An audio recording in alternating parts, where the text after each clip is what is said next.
Hello. तो बच्चों, अब तक आप लोगों ने देखा था कोण समद्विभाजक प्रमेय में जो किस प्रकार से था।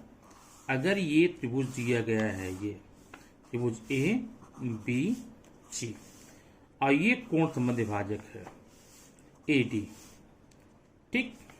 तो आपने क्या देखा था कि इन दोनों भुजाओं का अनुपात ए बी अनुपाते ए सी, मतलब ए बी अनुपाते ए सी बराबर होता था बी डी अनुपाते डी सी, बी डी अनुपाते डी सी। आगे हम लिखते थे कोण समद्विभाजक प्रमेय से। लेकिन अगर मैं ये कहूं, ये देखिए जरा, कि मेरे पास एक त्रिभुज है, वो त्रिभुज इस प्रकार से है। देखिए, ये त्रिभुज है ए बी सी, और एक रेखा है जो कोण ए से आकर तो डी पे काटती है। इसका मान है 3, ये मान है 5, ओके। और ये मान है आपका, समझ लो, 6, ये है 10। तो अब हम ये देखेंगे कि ए बी बटे ए सी, ए बी बटे ए सी बराबर 3/5 आ गया। जरा इसका अनुपात देखिए, बी डी बटे डी सी बराबर 6/10। कट करें, 2 3 6, 2 पंजे 10, 3/5। इसका मतलब ए बी बटे ए सी बराबर बी डी बटे डी सी, मतलब ये बटे ये बराबर ये बटे ये। अगर ये भुजा ए बी बटे ए सी बराबर बी डी बटे डी सी आ गया, तो आप ये बोलिए कि जो रेखा ए डी है ना, ये ए डी, यह ए डी कोण की समद्विभाजक है। कोण समद्विभाजक प्रमेय का विलोम कहता है सर। अब इसी सवाल को हम पढ़ेंगे चैप्टर नंबर 1.2 का। इसमें 3 सवाल हैं। आकृति दी गई है, मेजरमेंट दिया गया है, आपको उससे ये पता लगाना है कि ये कोण समद्विभाजक है कि नहीं। अब ये देखिए आकृति, त्रिभुज पी क्यू आर, इसमें पी क्यू का मान 7 है, पी आर का मान 3 है, क्यू एम 3 5, एम आर 1 5। आपको ये पता करना है कि पीएम कोण समद्विभाजक है कि नहीं। चल देखते हैं हल में पहले क्या करेंगे, हम पी क्यू बटे पी आर का मान निकालेंगे। कितना है पी क्यू बटे पी आर? पी क्यू बटे पी आर बराबर 7/3, समीकरण नंबर 1। अब हमें निकालना है एम क्यू बटे एम आर। एम क्यू बटे एम आर बराबर 3.5/1.5। यहाँ एक अंक पर दशमलव है, हम दशमलव हटा देते हैं, तो अब 35/15। अब 5 से कटेगा, 5 7 35, 5 से 15, समीकरण नंबर 2। अब जरा एक में देखिए, जो मान पी क्यू बटे पी आर का आया 7/3, वही मान एम क्यू बटे एम आर का आया 7/3। समीकरण 1 और 2 से एम क्यू बटे एम आर बराबर पी क्यू बटे पी आर, दोनों अनुपात बराबर आ गए ना। इस दोनों अनुपात बराबर आ गए, इसका मतलब रेखा पीएम कोण की समद्विभाजक है। अगर ये बराबर नहीं आता तो हम यहाँ पर कट कर देते, बराबर नहीं है, ऐसे कट कर देते, बराबर नहीं है। जब बराबर नहीं है तो कोण समद्विभाजक नहीं है। इस प्रकार से हमने क्वेश्चन नंबर 1 के पहले प्रश्न को लगाया। अब इसी प्रकार से आइए प्रश्न नंबर हम देखेंगे पहले का दूसरा। ये त्रिभुज पी, आकृतियां वही है, नाम भी वही है, मेजरमेंट अलग अलग है। पी क्यू आर में यहाँ पी क्यू का मान 10 है, पी आर का मान 7 है, आर एम 6 है, एम क्यू 8 है।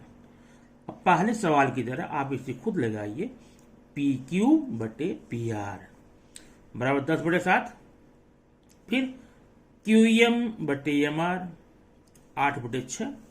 अब काट के देख लीजिए, अगर दोनों बराबर आ जाते हैं, पी क्यू बटे पी आर बराबर क्यू एम बटे एम आर, तब तो आप बोल सकते हैं कि पी एम कोण की समद्विभाजक है, और बराबर नहीं आते हैं तो समद्विभाजक नहीं है। वैसे ही प्रश्न नंबर पहले के तीसरे में देखिए, ये भी मेजरमेंट दिया गया है। पी क्यू का 9 है, पी आर का 10 है, 9/10 कर लीजिए। क्यू एम का 3.6 है, एम आर का 4 है, 3.6/4 कर लीजिए। अगर दोनों के अनुपातों का मान बराबर आ जाता है तब तो बोल दीजिए कि यह कोण समद्विभाजक है, और बराबर नहीं आता है तो ये समद्विभाजक नहीं है। ओके, ये हो गया क्वेश्चन नंबर पहले में कोण समद्विभाजक प्रमेय के विलोम से हमारे ये 3 सवाल। उसके बाद आइए हम देखते हैं प्रश्न नंबर 2 में। अब प्रश्न नंबर 2 में देखिए, ये त्रिभुज दिया गया है पी क्यू आर। अब पी क्यू आर में एक रेखा यमन है, ठीक। तो पी क्यू आर में कुछ मेजरमेंट दिया गया है। पी एम का मान 15 है, पी क्यू का 25 है, पी आर 20 है, एन आर 8 है। तो हमें ये पता लगाना है क्या एन एम अनुपात समांतर आर क्यू है। इसलिए क्या करना होगा, आपको पहले मान निकालना होगा पी एन बटे एन आर। मान निकाल कर रख लीजिए समीकरण एक बना करके। फिर पी एम बटे एम क्यू, ये दोनों मान, ये दोनों अनुपात अगर बराबर आ गए तब तो आप बोल सकते हैं कि एन एम आर क्यू समांतर है, नहीं तो नहीं। एक काम करते हैं, त्रिभुज हमें यहां पर पी आर का मान दिया है और एन पी एन का मान दिया गया है, ठीक। एन आर का मान 8 दिया गया है। पहले आप पी एन मान निकालिए। कैसे निकालेंगे, यहां पर पी क्यू बराबर पी एम धन एम क्यू, 25 बराबर 15 धन एम क्यू, तो एम क्यू बराबर 25 ऋण 15 बराबर 10। एम क्यू का मान आ गया 10।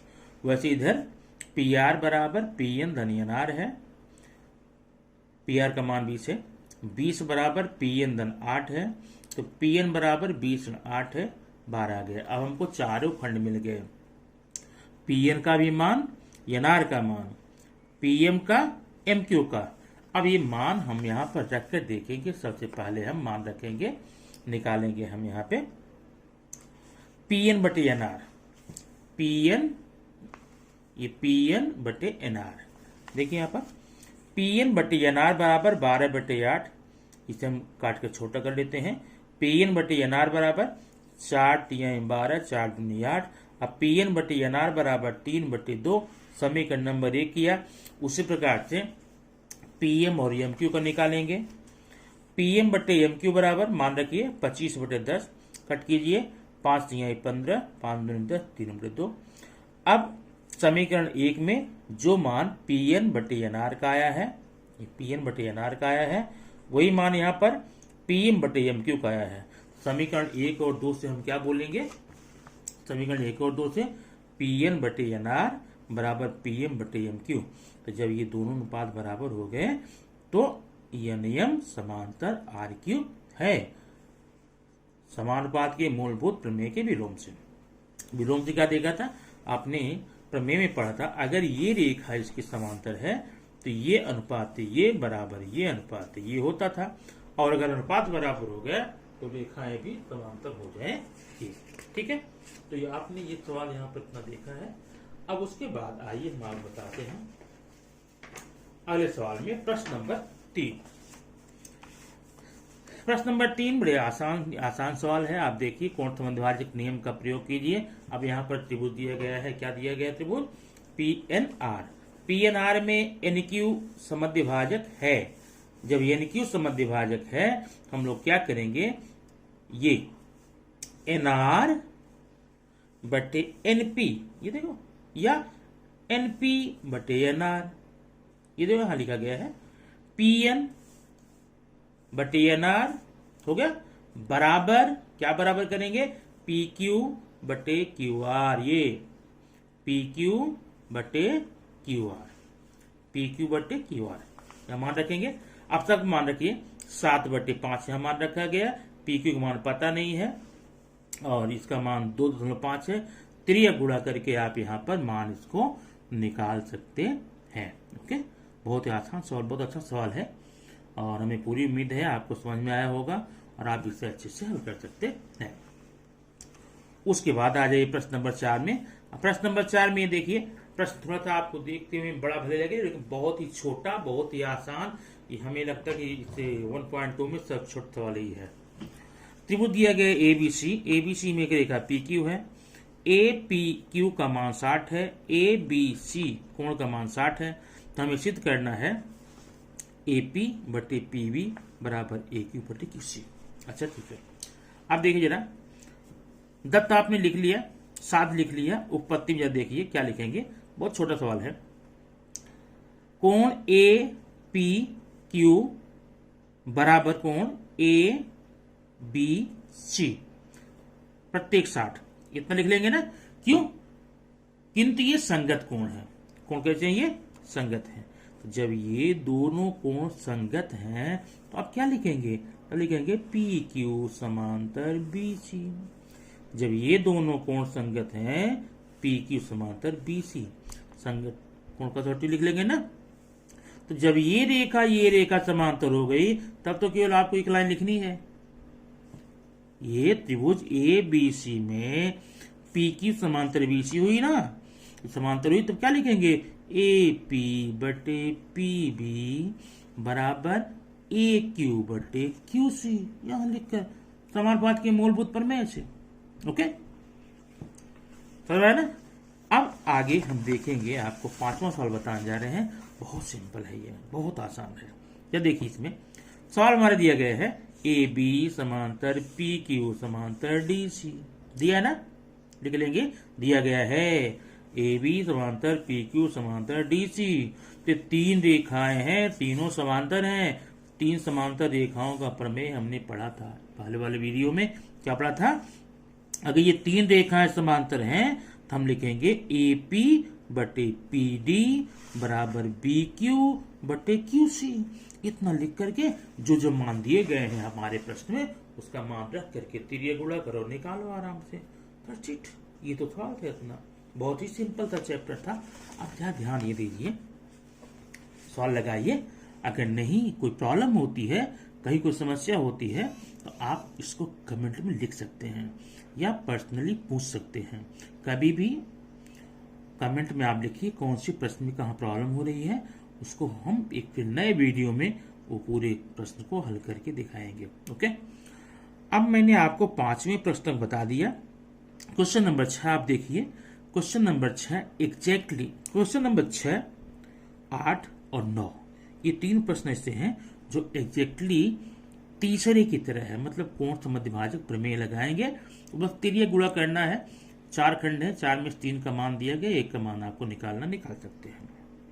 ओके, और प्रश्न नंबर जो 7 है वो 7 एग्जैक्टली 5वें की ही तरह है। वहां पर हम 3 समांतर रेखाओं के अनुपात या 3 समांतर रेखाओं के सिद्धांत का उपयोग करके उसको हम हल कर लेंगे। इन प्रश्नों को हल कीजिए और बिंदास होकर हल कीजिए। वीडियो को 1 बार देखिए, 2 बार देखिए, 3 बार देखिए। प्लीज थोड़ा सा व्हाट्सएप फेसबुक से हट करके अगर आप इसको उतनी बार देखेंगे, समय देंगे, हमें पूरा विश्वास है कि आप इतने कैपेबल हैं, आपके पास इतनी ज्ञान की पराकाष्ठा है, आपके पास इतना ज्ञान है, बुद्धि दिमाग है, आप सारे प्रश्नों को बहुत ही आसानी से हल कर लेंगे। ओके, तो बच्चों इसको कीजिए बिना किसी आलस्य के, बिना टाल मटोल किए। ठीक है, अगले वीडियो में हम फिर मिलेंगे आपको नए अगले चैप्टर के साथ। Okay, thank you.